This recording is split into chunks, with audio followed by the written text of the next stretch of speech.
Almost 20 ঘন্টা journey শেষ করে আমরা চলে আসি ফিলিপিন্সের রাজধানী ম্যানিলাতে। রাত 10টায় আমরা ম্যানিলাতে পৌঁছাই। বাট এখনও কিন্তু আমাদের জার্নি শেষ হয় নাই। আগামীকাল দুপুর 2টায় হচ্ছে আমাদের একটা ডোমেস্টিক ফ্লাইট, যাব ম্যানিলা থেকে করন, 1 ঘন্টার জার্নি।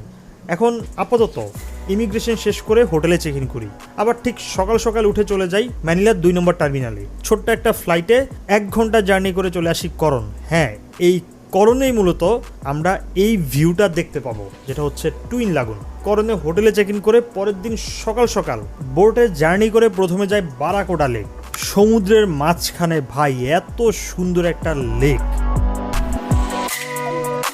সো ফাইনালি এত লম্বা একটা জার্নি করার পর এখন আমরা কি দেখব, চলেন একসাথে দেখি।